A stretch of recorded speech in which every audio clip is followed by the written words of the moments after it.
नमस्कार. अध्ययन स्पर्धा परीक्षा हेल्प डेस्क या आपल्या यूट्यूब चॅनलवर सर्व भावी शिक्षकांचं अगदी मनापासून स्वागत.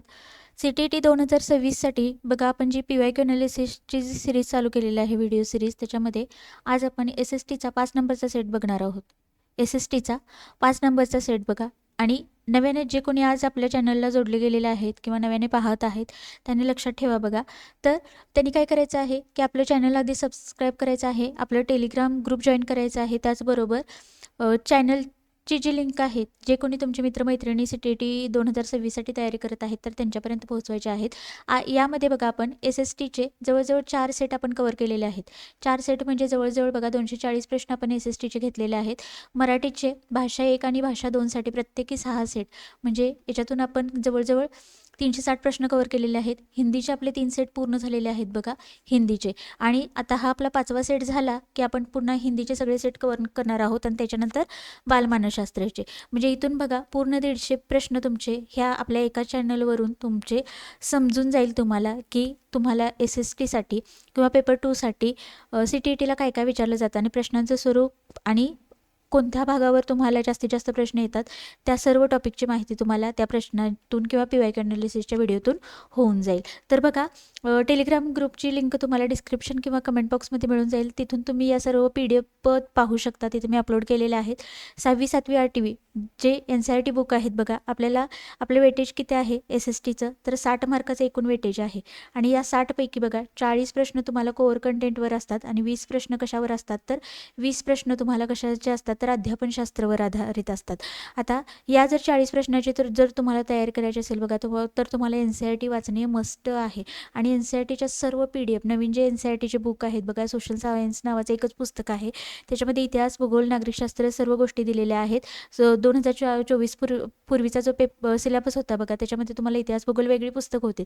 पण आता 2024 नंतर ज्यावेळी अभ्यासक्रम बदलला त्याच्यानंतर तुम्हाला सोशल सायन्स एकच पुस्तक आहे, ज्याच्यामध्ये तुम्हाला एकाच पुस्तकामध्ये इतिहास असणे, भूगोल असेल किंवा नागरिकशास्त्र या सर्वांची माहिती दिलेली आहे. तर बघा, आता हा जो आहे तो हा पेपर आहे, हा आहे पेपर जानेवारी 2021चा. आता मधले 2022चे का घेतलेले नाहीत बघा, किंवा जानेवारी 2023चा का घेतलेले नाही, तर ऑनलाईन फॉर्मॅटमध्ये परीक्षा झालेल्या आहे, वेगवेगळ्या शिफ्टमध्ये पेपर झालेले आहेत. त्यामुळं त्याच्यामध्ये प्रत्येक शिफ्टला प्रश्न वेगवेगळे असणार आहेत, त्यामुळे ते पेपर घेतलेले नाही आहेत. आता आपण हा घेत आहे डायरेक्ट जानेवारी 2021चा पेपर.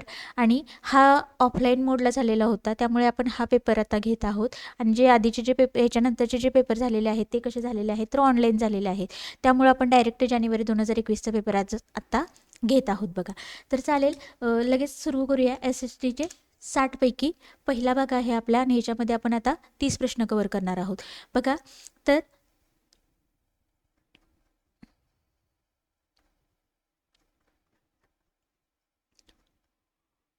आता भाग तिसरा आहे आपला. आता हा पार्ट तिसरा जो आहे तो असतो सोशल सायन्सचा, म्हणजेच SST किंवा सामाजिक अध्ययन किंवा सामाजिक विज्ञान. आता बघा, ह्याच्यामध्ये 31 ते 90 हे आपले प्रश्न क्रमांक आहेत. 31 ते 90 हे जवळजवळ 60 प्रश्न तुम्हाला SSTसाठी विचारले जातात आणि प्रश्न क्रमांक पेपरला पण तुमचे हेच असणार आहेत. तर बघा, पहिला प्रश्न वाचून घेऊ आपण.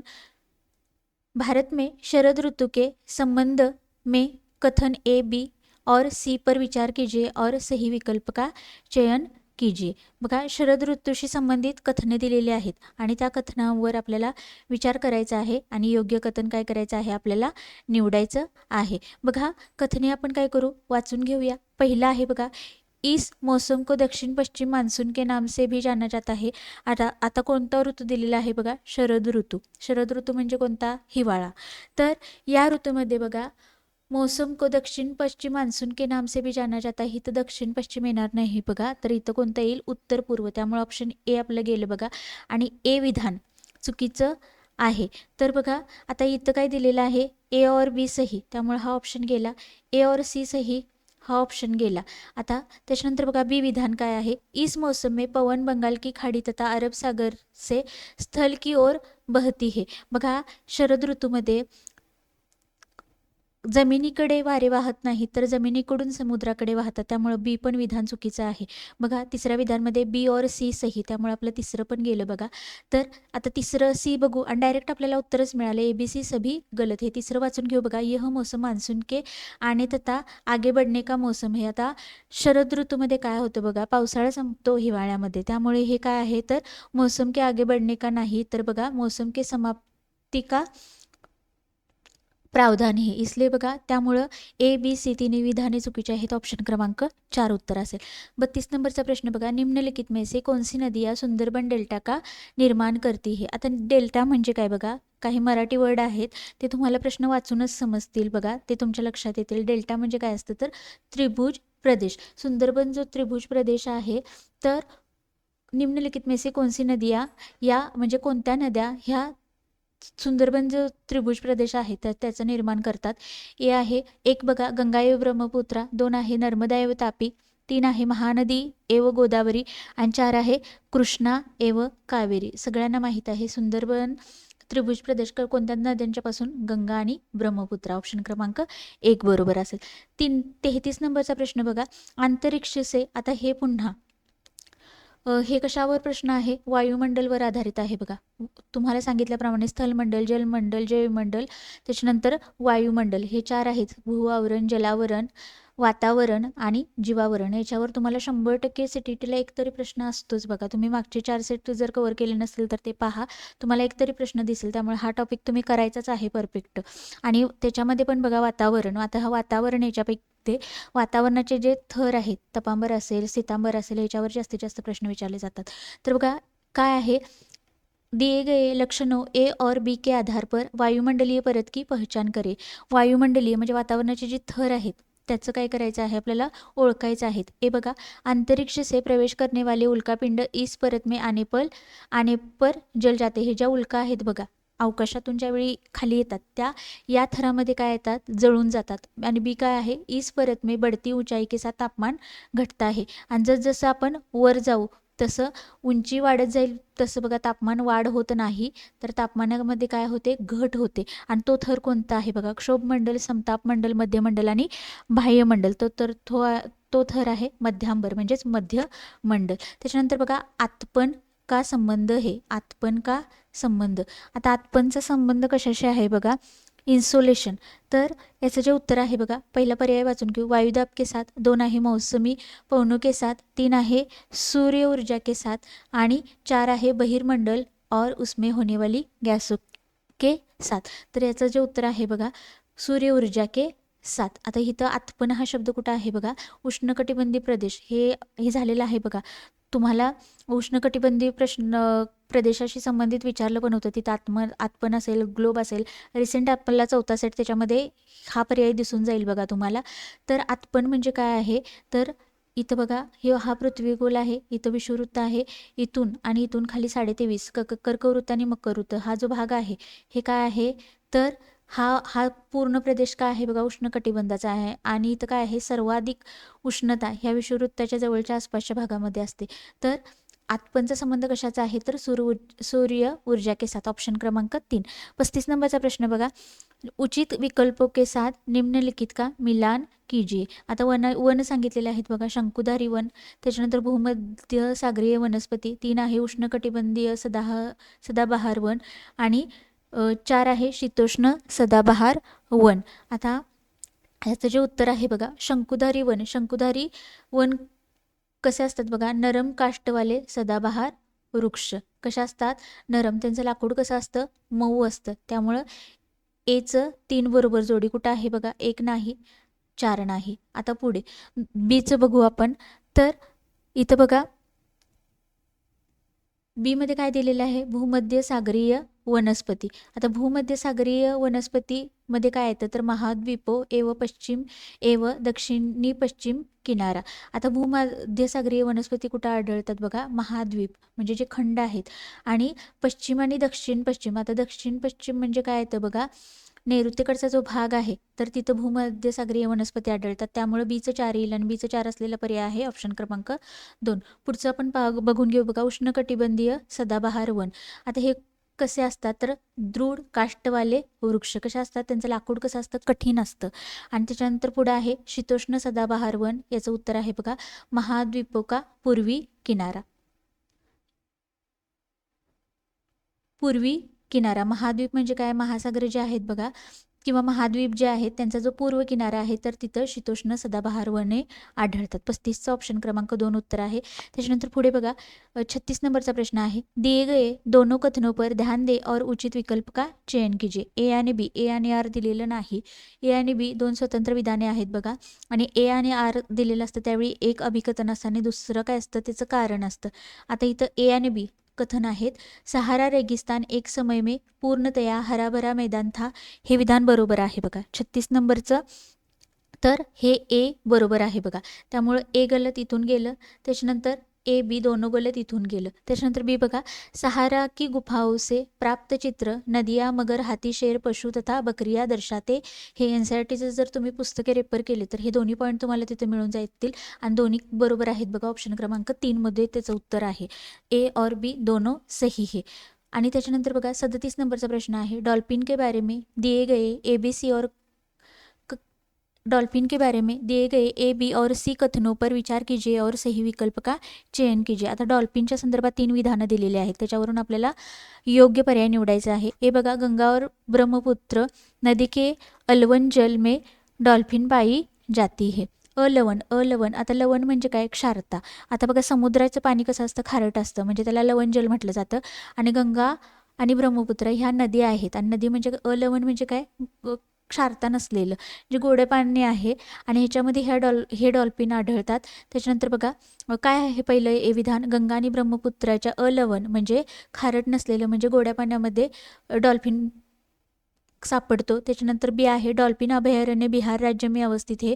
डॉल्फिनचं अभयारण्य बिहारमध्ये आहे. त्याच्यानंतर सी बघा, डॉल्फिन की उपस्थिती से जल की शुद्धता का पता चलता है. आणि डॉल्फिनच्या उपस्थितीमुळे पाणी किती शुद्ध आहे हे समजतं. तर याचं अचूक उत्तर आहे बघा, तिन्ही विधानं बरोबर आहेत. डॉल्फिन गंगा ब्रह्मपुत्रा या नद्यांमध्ये सापडतो. त्याच्यानंतर बघा, डॉल्फिन अभयारण्य बिहार येथे आहे आणि डॉल्फिन असणं म्हणजे काय आहे तर पाणी तिथलं शुद्ध आहे हा सूचक किंवा हा संकेतांक आहे. त्यामुळे ऑप्शन क्रमांक 1 बरोबर आहे. ए बी सी तीनों सही है. त्याच्यानंतर बघा 38 नंबरचा प्रश्न, बायोगॅस अनिवार्य रूप से निम्न में से किनका मिश्रण है. बायोगॅस कशाचं मिश्रण आहे बघा, तर बायोगॅस मिथेन और कार्बन डायऑक्साइड का मिश्रण है. ऑप्शन क्रमांक 1. 39 नंबरचा प्रश्न बघा, संसाधन के बारे में कथन ए और कथन बी पर विचार करे और सही उत्तर का चयन कीजिए. आता संसाधनाच्या संदर्भात कथन ए आणि कथन बी वाचा आणि त्याच्यानुसार ऑप्शन निवडायचा आहे बघा. ए, सभी संसाधनों का आर्थिक मूल्य होता है. बी, समय और प्रौद्योगिकी दोनों महत्वपूर्ण कारक है जो पदार्थों को संसाधन में परिवर्तित कर सकते हैं. बघा याचं जे अचूक उत्तर आहे तर ए गलत है परंतु बी सही है. बघा, सभी संसाधनों का आर्थिक मूल्य हे, सगळ्या संसाधनांना आर्थिक मूल्य आहे का सांगा, नाही. बघा आता माती असेल, पाणी असेल, यांना खनिज असतील, सोने चांदी यांना मूल्य आहे, पण काही असेच आढळतात त्यांना आर्थिक मूल्य म्हणजे सर्वांनाच आहे का, नाही. त्यामुळे ए काय आहे, चुकीचं आहे. बी बघा, समय और प्रौद्योगिकी म्हणजे वेळ आणि प्रौद्योगिकी काय आहेत, दोन महत्त्वाची कारणं आहेत बघा ज्याच्यामुळे एखादा पदार्थ संसाधनामध्ये परिवर्तित होतो. त्यामुळे बी विधान बरोबर आहे. ए गलत है परंतु बी सही है. ऑप्शन क्रमांक 1 बरोबर आहे. 40 नंबरचा प्रश्न बघा, प्राकृतिक संसाधनों के प्रकारों को उनके वर्गीकरण के साथ मिलान करे. प्राकृतिक म्हणजे नैसर्गिक संसाधने जे आहेत तर तिथं पुढं काय दिलेलं आहे, त्यांचं वर्गीकरण दिलेलं आहे आणि त्यांच्या जोड्या जुळवायच्या आहेत बघा. ए, विकास व प्रयोग का स्तर 2 आहे म्हणजे बी आहे उद्गम, 3 आहे वितरण आणि डी आहे भांडार. 41चं बघा, विकास व प्रयोग का स्तर काय आहे, वास्तविक और संभाव्य. एची जोडी 1 बरोबर आहे. उद्गम बघा जैव और अजैव. त्याच्यानंतर सी काय आहे, वितरण सर्वव्यापक और स्थानिक म्हणजे वितरण कसं असू शकतं, एकतर सगळीकडे असू शकतं किंवा स्थानिक असू शकतं, म्हणजे सीची जोडी त्याच्या 3 नंबरच्याच पर्यायाशी येईल बघा. त्याच्यानंतर भंडार म्हणजे काय, नवीकरणीय और अनवीकरणीय 4. इथं काय दिलेलं आहे बघा, संसाधने आणि त्यांची वर्गीकरण, नैसर्गिक संसाधने आणि त्यांचं वर्गीकरण. आता बघा, विकास आणि प्रयोग याच्या स्तरावर वास्तविक आणि संभाव्य. आता वास्तविक म्हणजे काय बघा, आत्ता सध्या अस्तित्वात असलेले मग खनिज तेल असेल, त्याच्यानंतर सोने असेल, चांदी असेल, आता वास्तव्यामध्ये त्याचा वापर होतोय, ती वास्तविक संसाधने. आणि संभाव्य म्हणजे काय, ज्यांचा आत्ता फक्त शोध लागलेला आहे पण त्यांचा वापर आत्ता सध्या नाही पण भविष्य काळामध्ये होण्याची दाट शक्यता आहे. आणि याचा रेफरन्स तुम्हाला NCERTमध्ये मिळून जातं बघा. लडाखमध्ये काय आहे तर युरेनियमचे साठे शोधले गेलेले आहेत. आता सध्या त्याचा वापर चालू नाही आहे पण भविष्यासाठी त्याचा वापर होणार आहे. त्यांना म्हणायचं संभाव्य संसाधने. आता उद्गम, निर्मितीनुसार कसे संसाधनांचं वर्गीकरण केलं जातं बघा, जैविक आणि अजैविक. त्यामुळं बीचं 2. आणि वितरणाच्या आधारावर काय, सर्वव्यापक आणि स्थानिक. सर्वव्यापक म्हणजे काय, त्याचं वितरण सर्वत्र आहे का फक्त स्थानिक त्या क्षेत्रापुरतं मर्यादित आहे. आणि भंडार म्हणजे साठे बघा, नवीकरणीय आणि अनवीकरणीय. त्यामुळं ऑप्शन क्रमांक 1 याचं उत्तर बरोबर असेल. त्याच्यानंतर बघा 42 नंबरचा प्रश्न, लगभग 12,000 साल पहले भारत में कई क्षेत्रों में गर्मी बढ़ने के कारण घास वाले मैदान बनने लगे. बी आहे हिरण, बारहसिंगा, बकरी, भेड़ और मवेशी जैसे जानवरों की संख्या बढ़ गई. आता 42 नंबरचं बघा, आता इथं काय आहे, दोन्ही विधाने बरोबर आहेत बघा. 12,000 वर्षापूर्वी काय झालेलं आहे, उच्च तापमानामुळे किंवा उष्णता वाढल्यामुळे काय झालेलं आहे, घासवाले म्हणजे गवताळ मैदानं बनू लागली. ए विधान बरोबर आहे बघा. आता बी, हिरण, बारहसिंगा, बकरी, भेड़ आणि मवेशी जैसे जानवरों की संख्या बडी. आता मवेशी म्हणजे काय, पाळीव जी जनावरे आहेत त्यांची संख्या वाढलेली आहे. बी पण बरोबर आहे बघा. आणि इथं काय दिलेलं आहे बघा, ए सही बी गलत असा पर्याय येणार नाही. ए गलत बी सही असा हा पण पर्याय येणार नाही. इथं बघा 3 आणि 4 मध्ये ए बी दोनों सही ए बी का कारण है. आणि 4 बघा ए बी दोनों सही ए का कारण बी नाही है. आता 42 नंबरचं बघा, 12,000 वर्षापूर्वी उष्णता वाढल्यामुळं काय झालं तर गवताळ मैदाने बनू लागली. ह्याचं कारण हे बीमध्ये दिलेलं आहे का, नाही.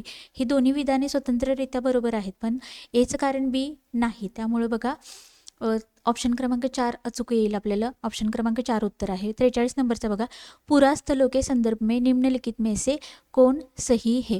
पूरा स्थल वह स्थान जहाँ वस्तुओं के अवशेष मिलते हैं. ऑप्शन क्रमांक ए. नेक्स्ट बघा 44, हडप्पा सभ्यता के लोग बनाते थे. हडप्पा संस्कृतीतील लोक काय बनवत होते. पत्थर की मोहरे, पीले रंग से डिज़ाइन किए गए पात्र, लोहे से बनी तकलियाँ आणि सोने के बने बर्तन. तर आता हडप्पा म्हणजे प्राचीन भारत किंवा प्राचीन जो इतिहास आहे भारताचा, प्राचीन भारताचा इतिहास, त्याच्यावर आधारित हा प्रश्न आहे.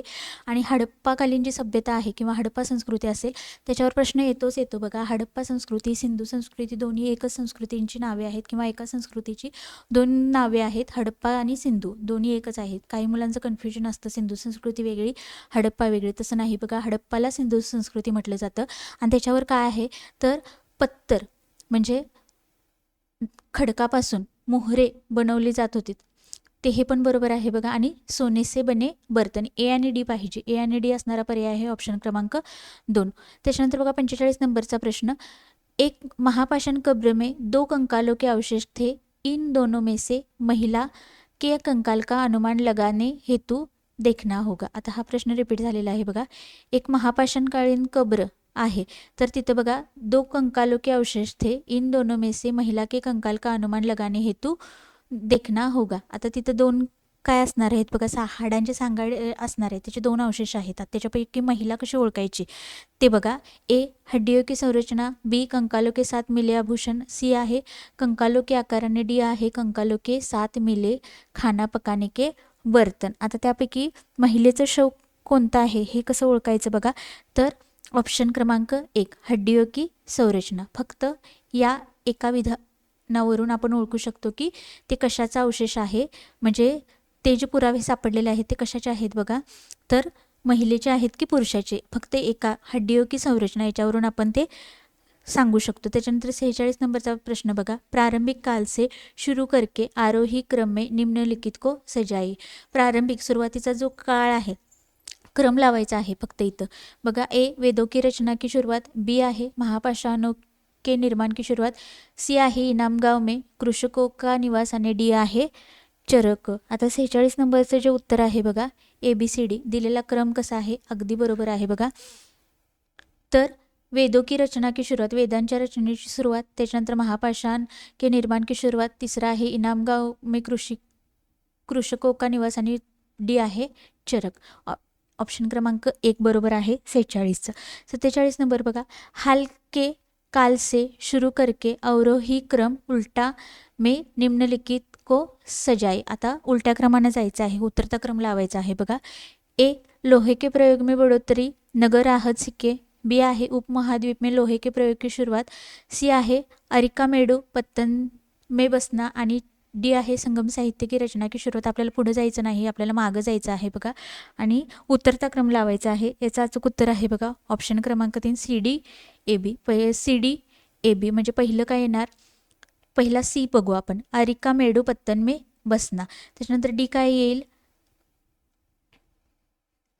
संगम साहित्य की रचना की सुरुवात. त्याच्यानंतर ए बघा, लोहे के प्रयोग में बढ़ोतरी, नगर आहत सिक्के. आणि डी काय येईल म्हणजे 4 नंबरचं उपमहाद्वीप में लोहे के प्रयोग की सुरुवात. आणि आता जर ह्याचा जर चढता क्रम असेल तर पहिला काय येणार बघा, 4 नंबरचं पहिला येईल म्हणजे उपमहाद्वीप. इथं काय आहे, लोखंडाचा जो उपयोग करायला सुरुवात झालेला आहे पहिला.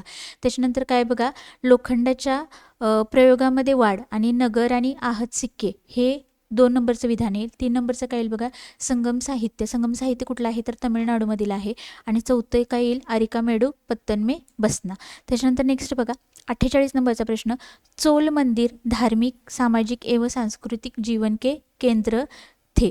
तर बघा चोल राजवंश जो आहे, एक पॉईंट आहे बघा, भारतामधील उत्तरेकडील जे राजवंश आहेत आणि दक्षिणेकडील राजवंश आहेत त्याच्यावर आधारित हा प्रश्न, तिथली जी वास्तुकला आहे किंवा ते मंदिर आहेत त्याच्यावर आधारित हा प्रश्न आहे. काय आहे कथन ए, चोल मंदिर धार्मिक सामाजिक एवं सांस्कृतिक जीवन के केंद्र थे. चोळांची जी मंदिरं आहेत बघा धार्मिक सामाजिक सांस्कृतिक जीवनाचं केंद्रबिंदू होते. बी काय आहे, चोल कांस्य प्रतिमाएं देवी देवताओं की थी पर कुछ प्रतिमाएं भक्तों की भी थी. याचं जे उत्तर आहे बघा, ए और बी दोनों सही है किंतु ए बी का सही स्पष्टीकरण नाही है. हे पण विधान बरोबर आहे मगाच्या सारखंच, हे बी पण विधान बरोबर आहे बघा. धार्मिक सामाजिक सांस्कृतिक जीवनाचा केंद्रबिंदू होते चोळ मंदिरे. फक्त ह्या बी वरून आपण ठरवू शकतो का सामाजिक सांस्कृतिक धार्मिक दोन्ही सगळ्यांचं केंद्रबिंदू होतील, नाही. त्यामुळे बी विधान बरोबर आहे स्वतंत्ररित्या, पण बी काय आहे एचं स्पष्टीकरण देत नाही, त्यामुळे ऑप्शन क्रमांक 4 बरोबर असेल. त्याच्यानंतर 49 नंबरचा प्रश्न बघा, दिल्ली के सुल्तानों के समय तवारीख के लेखकों ने जन्मसिद्ध अधिकार और लिंग भेद पर आधारित आदर्श समाज व्यवस्था बनाए रखने की सलाह दी. तर याचं जे उत्तर आहे बघा, तर आणि इथं काय आहे, 2 कथनं आहेत ए आणि बी. बी काय आहे, उनके विचारों से सारे लोग सहमत होते थे. आता बघा, दिल्ली के सुल्तानों के समय तवारीख के लेखकों ने, तवारीख म्हणजे काय आहे, सुलतान सल्तनत, दिल्ली सल्तनतचा जो कालखंड आहे तिथले जे प्रशासन व्यवस्था आहे त्यांचा जो इतिहास आहे तो तवारीखमध्ये मांडलेला आहे बघा. आणि त्या तवारीखच्या लेखकांनी काय सांगितलेलं आहे, जन्मसिद्ध जो अधिकार आहे तर तो जन्मसिद्ध अधिकार आणि लिंगभेद याच्यावर आधारित असलेली नवीन समाज व्यवस्था जी आहे बघा, ही ती समाज व्यवस्था बनवण्यासाठी त्यांनी काय दिलेलं आहे, सल्ला दिलेला आहे तवारीखच्या लेखकांनी. कथन बघा बी, उनके विचारों से सारे लोग सहमत होते. त्यांनी जो सल्ला दिला तो सर्व लोकांना मान्य होता असं दिलेलं आहे. तर 49 नुसार बघा ए सही है, म्हणजे तवारीखच्या लेखकांनी हा सल्ला दिलेला आहे पण तो सर्वांनाच मान्य होता का नाही, त्यामुळे बी चुकीचा आहे. ऑप्शन क्रमांक 1 बरोबर येईल, ए सही तथा बी गलत. त्याच्यानंतर 50 नंबरचा प्रश्न बघा, रजिया ने अपने अभिलेखों में अपना नाम पुरुषों जैसा लिखकर अपने पुरुष होने का भ्रम पैदा किया. कथन ए बघा, हे पण दिल्ली सल्तनतवर आधारित प्रश्न आहे. बी बघा, तवारीख के लेखकों ने सामाजिक तथा लिंगभेद को आधार बनाकर यह तर्क दिया की पुरुष स्त्रियों की तुलना में श्रेष्ठ होते हैं. पुन्हा तवारीखचा उल्लेख आलेला आहे बघा, म्हणजे दिल्ली सल्तनतमध्ये सलग एकापाठोपाठ एक 2 प्रश्न विचारलेले आहे दिल्ली सल्तनतवर. आता बघा रजियावर का प्रश्न विचारला जातो, तर रजिया काय आहे बघा, तर दिल्ली सल्तनतवर राज्य केलेली एकमेव आणि शेवटची काय आहे तर शासिका आहे आणि एकमेव मुस्लिम शासिका आहे रजिया सुलताना. आणि तिनं काय केलेलं आहे बघा, एक कथांमध्ये काय सांगितलेलं आहे, जे अभिलेख आहेत दस्तऐवज जे असतात त्याच्यामध्ये तिनं काय केलेलं आहे, पुरुषांसारखं स्वतःचं नाव लिहून आपण स्वतः पुरुष आहे असा भ्रम निर्माण केलेला आहे, हे विधान सांगतं. बी कथन काय सांगतं बघा, तवारीख के लेखकों ने सामाजिक तथा लिंगभेद को आधार बनाकर यह तर्क दिया की पुरुष स्त्रियों की तुलना में श्रेष्ठ होते हैं. आणि तवारीख म्हणजे जो तत्कालीन दिल्ली सल्तनतचा जो इतिहास लिहिला जायचा, तवारीख, त्याला काय म्हटलं जायचं? तवारीख. आता त्याच्या लेखकांनी काय सांगितलेलं आहे? सामाजिक आणि लिंगभेद याला आधार मानून त्यांनी काय सांगितलेलं आहे की पुरुष काय आहेत? स्त्रियांच्यापेक्षा श्रेष्ठ आहेत असं सांगितल्यामुळं रझियानं स्वतःचं नाव पुरुषांसारखं लिहिलेलं आहे का? तर बघा, याचं जे उत्तर आहे ए गलत है किंतु बी सही आहे. अशा प्रकारची कोणतीही कृती तिनं केलेली नाही, त्यामुळे ए चुकीचं आहे आणि बी काय आहे? बरोबर आहे. आणि ज्यावेळी बघा रझिया सुलताना ज्यावेळी दिल्लीच्या सल्तनतवर आली होती, त्यावेळी तिथले जे स्थानिक शासनकर्ते होते किंवा प्रशासनामध्ये भाग घेणारे होते बघा, त्या सर्वांनी तिला विरोध केला होता आणि तिच्याच सख्या भावाने तिला मारलं होतं आणि काय केलं होतं? त्यातच तिचा अंत झाला होता रझियाचा. त्याच्यानंतर 51 नंबरचा प्रश्न बघा, अकबर, जहांगीर और शाहजहां ने सुलह ए कुल सर्वत्र शांति के विचारों को शासन का सिद्धांत बनाया. पुन्हा बघा, मुघल शासन व्यवस्थेशी संबंधित प्रश्न आहे. बी बघा, विभिन्न धर्मों से जुड़े हुए व्यक्तियों के साथ विचार विमर्श से अकबर की समझ बना कि जो विद्वान धार्मिक रीति और मतांधता पर बल देते हैं वे अक्सर कट्टर होते हैं. आता याचं जे उत्तर आहे बघा, तर दोन्ही विधाने बरोबर आहेत. NCERT जर तुम्ही वाचले असतील तर त्याच्यामध्ये हे आहेत बघा, सुलह ए कुल वगैरे हे दिलेलं आहे. आता बघा, अकबर असेल, जहांगीर असेल, शहाजहां असेल. आता शहाजहांचा अनेक काय वैशिष्ट्य आहे बघा, तर त्यानं काय केलेलं आहे? तर शहाजहांनं ताजमहाल बांधलेला आहे. तर अकबर, जहांगीर, शहाजहां हे मुघलकालीनचे शासक होते बघा. सुलह ए कुल म्हणजे काय? शांतीचं जे प्रशासन आहे ते, म्हणजे सर्वत्र शांती नांदावी अशा पद्धतीची जी शासन पद्धती आहे याला काय म्हटलं जातं? सुलह ए कुल. आणि हा त्यांनी काय केलेला आहे? आपल्या शासनाचा नवीन सिद्धांत बनवलेला आहे. कथन ए. आता बी मध्ये काय दिलेलं आहे बघा, विविध धर्मांशी जोडले गेलेल्या व्यक्तींशी सल्लामसलत करून अकबरनं काय केलेलं आहे बघा, धार्मिक ज्या रीत्या आहेत किंवा मतांधता आहे ह्याच्यावर भर दिलेला आहे. आणि हे जे किंवा धार्मिकरित्या असेल, मतांधता म्हणजे जे मतप्रवाह आहेत चुकीचे, तर त्यामुळे काय होतं बघा, शासन कट्टर स्वरूपाचं होतं असं कुणाला वाटू लागलेलं आहे? अकबरला. त्यामुळेच त्यांनी काय केलेलं आहे? सुलह ए कुल या नवीन शासन पद्धतीचा अवलंब केलेला आहे. त्यामुळे ए आणि बी दोन्ही विधाने बरोबर आहेत. आणि काय आहे बघा, ए का कारण बी हे ऑप्शन क्रमांक 3. नेक्स्ट बघा, 52 नंबरचा प्रश्न, दिल्ली के सुल्तानों, किती बघा, 4था प्रश्न आपण पाहतोय आता. दिल्ली के सुल्तानों और मुगलों के काल में श्रेणीबद्ध समाज ज़्यादा सरल हो गया. मुघल काळामध्ये आणि दिल्ली सुलतानांच्या वेळी काय झालेलं आहे? श्रेणीबद्ध जो समाज आहे तो ज्यादा सरळ झालेला आहे किंवा सरळ झालेला आहे असं विचारलेलं आहे. कथन बी बघा, जनजातीय समाज कई असमान वर्गों में विभाजित नहीं था. याचं जे उत्तर आहे बघा, ए गलत है किंतु बी सही है. त्यांचं जीवन सहज झालेलं आहे का? नाही. त्याच्यानंतर बघा, जनजातीय समाज कई असमान वर्गों में विभाजित नहीं था. जनजातीय समूह, आता जनजातीय म्हणजे काय? जनजातीय हा शब्द आदिवासींसाठी पण लागू केला जातो किंवा वापरला जातो बघा. तर त्यांच्यामध्ये असमान वर्ग किंवा जातीपाती ते मानत नाहीत, समानतेवर त्यांचा भर असतो. त्यामुळं काय आहे बघा, नाही था म्हणजे काय आहे? तर जनजातीय समाज कई असमान वर्गों में विभाजित नाही था म्हणजे काय होतं बघा, समूहाने ते राहत होते, समानतेवर त्यांचा भर होता. त्यामुळे बी सही आहे. ऑप्शन क्रमांक 2 उत्तर येईल. 52. 53 नंबरचा प्रश्न बघा, बहादुर शाह जफर ने मुखियाओं और शासकों को चिट्ठी लिखकर अंग्रेजों से लड़ने के लिए भारतीय राज्यों का एक संघ बनाने का आह्वान किया. त्याच्यानंतर बघा, बहादुर शाह जफर के 1857 के बगावत को अपना समर्थन देने के फैसले ने स्थित रातों रात पीड़ित बगावतियों के पक्ष में बदल दी. हे पण बघा 53 नंबरचा जो प्रश्न आहे. तर आता बहादूर शाह जफर कशाशी संबंधित आहे? मेरठमध्ये बघा, जे रॉयल एनफिल्ड बंदूक तिचं ते काडतूस प्रकरण झालं होतं बघा. तर त्यावेळी मंगल पांडेनं काय केलं होतं? तर मंगल पांडेनं काय केलेलं? युद्धाची ठिणगी टाकली होती आणि 1857चा उठाव याच्यावर आधारित हा प्रश्न आहे बघा. आणि 1857चा उठाव झाला होता आणि तो भारताच्या उत्तर भारतामध्ये पूर्णपणे तो उठाव पसरलेला होता बघा इथं. आणि त्यावेळी कोण होता? बहादूर शाह जफर यानं काय केलेलं आहे? स्थानिक जे शासक आहेत त्यांना पत्र लिहून काय केलेलं आहे? तर इंग्रजांच्या विरोधात काय केलेलं आहे, एकत्र येण्यासाठी आवाहन केलेलं आहे. कथन ए. आता बघा कथन बी मध्ये काय सांगितलेलं आहे, 1857चा जो उठाव झालेला, तर त्यानं जे पत्रलेखन केलं किंवा पत्राद्वारे एकत्र येण्याचे इंग्रजांच्या विरोधात जे स्थानिक शासकांना त्यांना आवाहन केलं, त्याला समर्थन मिळालेलं आहे त्या स्थानिक शासकांचं आणि एका रात्रीमध्ये परिस्थिती बदललेली आहे. बघा उठाव करते दिल्लीपर्यंत पोहोचलेले आहेत आणि त्यांनी काय केलेलं आहे, दिल्ली काबीज करून बहादूर शाहाला आपला नेता घोषित केलेला आहे. त्यामुळे बघा ए और बी दोनों सही है, ए व ए ने बी को सुनिश्चित किया. ऑप्शन क्रमांक 3 बरोबर आहे.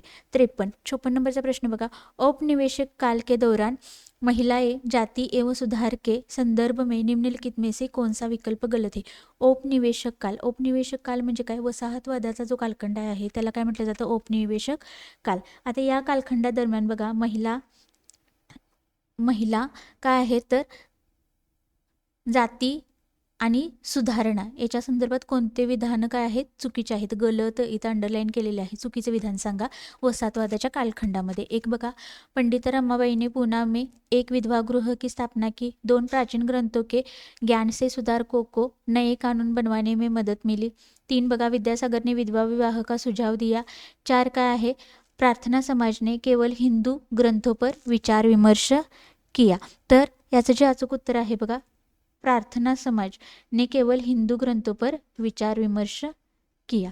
फक्त हिंदू ग्रंथावर आधारित लेखन कशाने केलेलं आहे, प्रार्थना समाजानं, किंवा त्याच्यावरच आधारित विचार मांडलेले आहेत. ऑप्शन क्रमांक 4.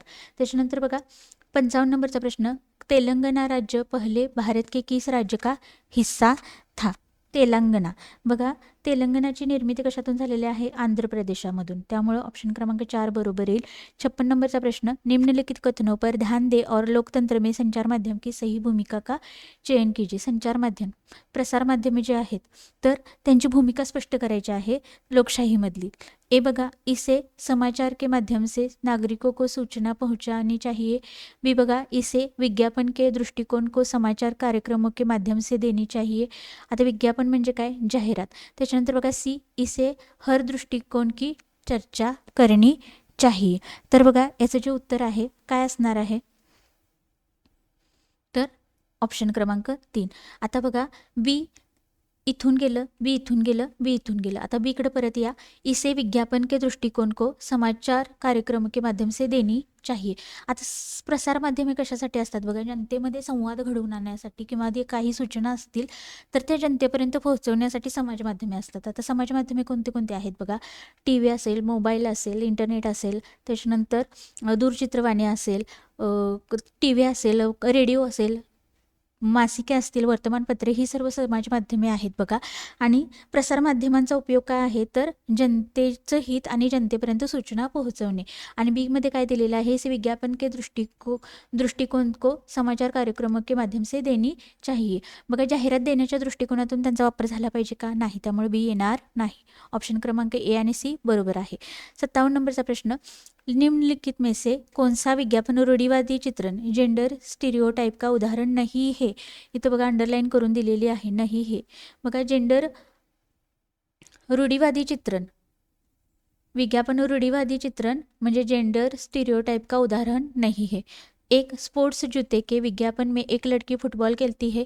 2 आहे, चाय के विज्ञापन में एक माँ का सुबह चाय बनाना. 3 आहे, लिपस्टिक के विज्ञापन में एक महिला का मेकअप करना.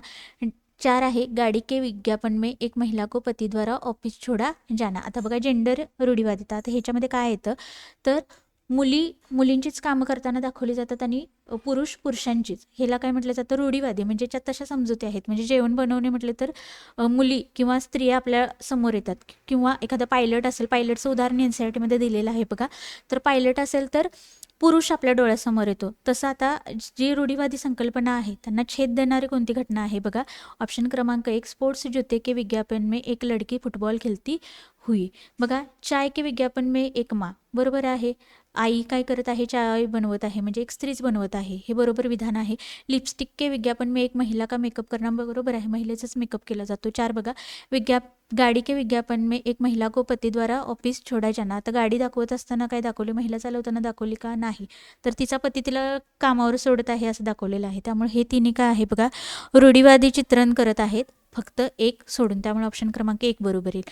58 नंबरचा प्रश्न, दिए गए लक्षणों ए और बी के आधार पर महाद्वीप की पहचान करे. वैशिष्ट्य सांगितलेले आहेत आणि कोणता खंड आहे ते विचारलेलं आहे. बघा, यह विश्व का सबसे छोटा महाद्वीप है जो पूरी तरह से दक्षिण गोलार्ध में स्थित है. आणि बी काय दिलेला आहे, इसे द्वीपीय महाद्वीप भी कहा जाता है. ज्यावेळी बघा दक्षिणेला म्हणजे पृथ्वी अशी आहे आणि हा काय आहे, उत्तर भाग आहे, हा दक्षिण भाग आहे. आणि इथं काय दिलेलं आहे, हा काय आहे, विश्वातील काय आहे, सर्वात छोटा खंड आहे. महाद्वीप म्हणजे खंड, सर्वात छोटा खंड आहे आणि पूर्णपणे दक्षिण गोलार्ध म्हणजे इथं कुठंतरी वसलेला आहे आणि त्याला काय म्हटलं जातं, द्वीपीय महाद्वीप. तर याचं जे उत्तर आहे बघा, ऑस्ट्रेलिया. सर्वात छोटा खंड कोणता आहे, ऑस्ट्रेलिया. आणि सर्वात मोठा खंड कोणता आहे, आशिया. त्याच्यानंतर बघा 59 नंबरचा, सौरमंडल में हम जैसे जैसे सूर्य से दूर जाते हैं. सौरमंडल म्हणजे सूर्यमाला. बघा, सूर्यमाला इथं सूर्य केंद्रबिंदू असतो आणि विविध ग्रह असतात. आता सौरमंडल में हम जैसे जैसे सूर्य से दूर जाते हैं, एक बघा, ग्रहों द्वारा सूर्य के चारों ओर एक परिक्रमण करने की अवधि बढ़ती जाती है. ग्रहों द्वारा सूर्य के चारों ओर एक परिक्रमण करने की अवधि घटती जाती है. ग्रहों का आकार क्रमशः घटता जाता है. सूर्य के बहुत नज़दीक के ग्रह गैस और तरल पदार्थों से बने होते हैं और सूर्य से बहुत दूर स्थित ग्रह चट्टानों से बने होते हैं. हे येणार नाही बघा. आकार काय, आता ह्याच्यामध्ये 59 नंबरचं काय येईल बघा, ही थोडा कन्सेप्टचा भाग आहे. आता इथं सूर्य आहे आणि बघा पृथ्वी आपला तिसरा ग्रह आहे, बुध पहिला आहे आणि असे हे ग्रह आहेत बघा. जसं जसं आता सूर्याच्या जवळचा ग्रह, त्याला सूर्याभोवती एक फेरी मारायला बघा किती अंतर लागेल आणि सगळ्यात शेवटचा इथं समजू आपण, तर त्याला सूर्याभोवती फेरी मारायला इतकं अंतर त्याला पार करावं लागेल. मग म्हणजे काय इथं असेल बघा, परिवलन म्हणजेच काय, घूर्णन गती, स्वतःभोवती फिरणे याला घूर्णन गती म्हटले जातं. आणि परिक्रमण म्हणजे काय, सूर्याभोवती एक फेरी पूर्ण करणे. आता सूर्याच्या जवळचा जो ग्रह आहे त्याला सूर्याभोवती फिरण्यासाठी खूप कालावधी कमी लागेल, इथं दाखवलेला आहे बघा. आणि सर्वात लांब जो ग्रह आहे त्याला काय आहे, जास्त कालावधी लागेल. मग इथं काय दिलेलं आहे बघा, सूर्यापासून आपण जसं लांब जाऊ त्यावेळी काय होईल की ग्रहों द्वारा सूर्य के चारों ओर एक परिक्रमण करने की अवधि बढ़ती की घटती, बढ़ती जाती है. वाढत जाणार ना. इथलं याच्यापेक्षा थोडं जास्त, इथल्याला याच्यापेक्षा थोडं जास्त लागेल, त्याच्यानंतर इथल्याला आणखीन थोडी जास्त लागेल. बघा, जसं अंतर वाढत जाईल तसं काय होईल, सूर्याभोवती फेरी पूर्ण करण्यासाठी जास्त कालावधी लागेल. त्यामुळे ऑप्शन क्रमांक 1 बरोबर असेल. सगळा कन्सेप्टचा भाग आहे बघा, त्यामुळे रट्टा मारून काहीही होणार नाही. तुम्हाला कन्सेप्ट क्लिअर असतील NCERT मधील तरच तुम्हाला अगदी छान मार्क्स मिळतात या पेपरला. त्याच्यानंतर 60 नंबरचा प्रश्न बघा, कल्पना करे यदि पृथ्वी अपने कक्षीय समतल की ओर नहीं झुकी होती तो. बघा, पृथ्वी काय आहे तर कललेली आढळली नाही तर काय होईल असं विचारलेलं आहे. ए बघा, प्रदीप्ति वृत्त और देशांतर रेखाएं एक दूसरे से मिल जाती. बी आहे प्रदीप्ति वृत्त और अक्षांशीय रेखाएं एक दूसरे से मिल जाती. सी आहे किसी क्षेत्र विशेष में कोई मौसमी परिवर्तन नहीं होता. आणि डी आहे किसी क्षेत्र विशेष में ज़्यादा मौसमी परिवर्तन होता. आता इथं बघा, ही आहे पृथ्वी. आता पृथ्वीचा जो आस आहे, इथून पृथ्वी थोडीशी अशी कललेली आहे. इथं आपल्याला कोण पाहायला मिळतं, पृथ्वी कशी आहे, थोडीशी अशी कललेली पाहायला मिळते. तर बघा याचं उत्तर काय येईल, तर ती कललेली नसती तर काय झालं असतं, तर प्रदीप्ती वृत्त आणि देशांतर रेखा. रेखा म्हणजे देशांतर रेखा म्हणजे काय, रेखावृत्ता.